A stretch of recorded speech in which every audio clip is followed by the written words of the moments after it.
Hi, I am Lori and I love books. Today's tea is Prickly Pear Cactus by Tazal. I've had this hot before, but I'm trying it cold this time. So it has a pale peach color.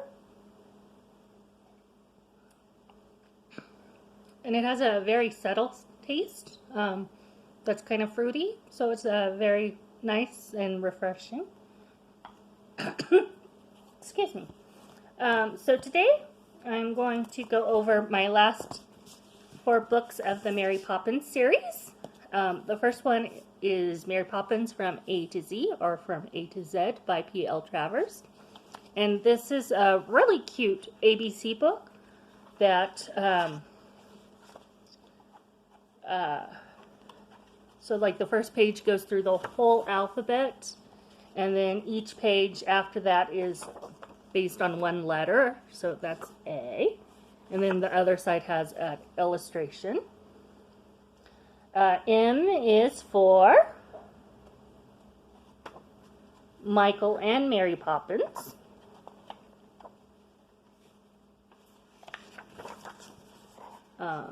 Which is nice. And then X, which usually a lot of ABC books will use X for the last letter, but this has X for xylophone, X is for a kiss, so then it talks about Xing, and Mr. Banks is Xing Mrs. Banks, the policeman is Xing Ellen, so it was an interesting take on the letter X. It does have these beautiful end papers of cherry trees and butterflies. And I think it's just a really cute, adorable ABC book. And there's not a lot of older ABC books, so I really did enjoy this one. The second one is this will be the 6th book in the series, Mary Poppins in the Kitchen. It's a cookery book with a story. So Mr. Banks and Mrs. Banks are leaving on a holiday. The cook is going to be out of town as well, and so Mary Poppins and the children have to cook a meal for every day of the week. So that's Monday. And they make roast beef and Yorkshire pudding. And then the second part of the book is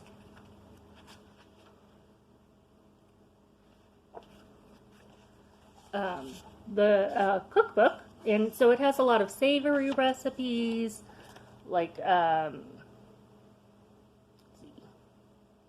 Irish stew, Lancashire hot pie, and then it has a lot of sweet treats as well. Bread and butter pudding, cherry pie, which is, so they play a little bit into the story as well. So there's gingerbread stars and honey and bananas. So I haven't tried any of these recipes because I'm a vegetarian, so I wouldn't make the meat recipes, and then these sweet recipes seem like they'd be extremely sweet. So I haven't tried any, but I might at some point. But I do just like collecting children's books that also have cookbooks in them, because I just think that's a great combination. So the 7th book in this series is Mary Poppins in Cherry Tree Lane. This is all taking place on a Midsummer's Eve, and they go to the park. Everybody's hanging out at the park that day. Mary Poppins and the children go to have a picnic for their supper, and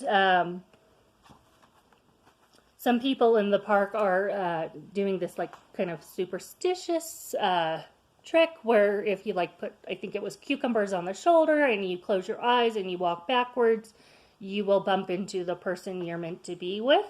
And so Ellen does it and bumps into the policeman. The park keeper does it, but then he bumps into Mary Poppins, and she's like, no.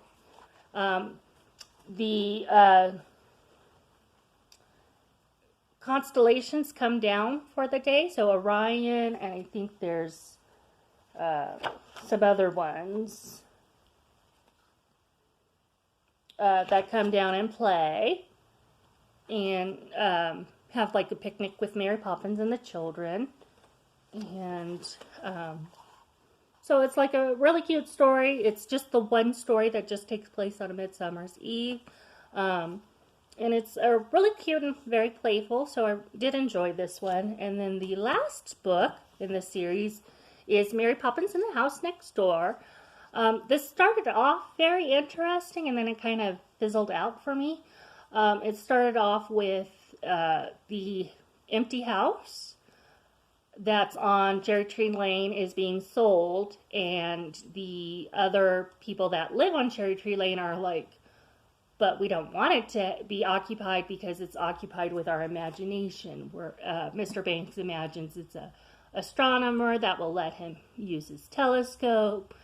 Mrs. Lark thinks it's somebody who has really obedient dogs. Mrs. Lark's dogs think that it's like other dogs that they can play with. So it's like really interesting to see adults imagining and kind of having this fantasy of who could live in this empty house. But the person that does move in is Mr. Banks' old nanny.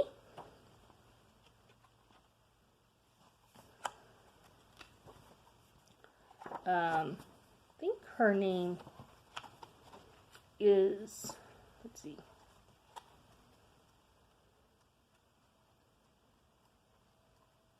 Oh, there we go.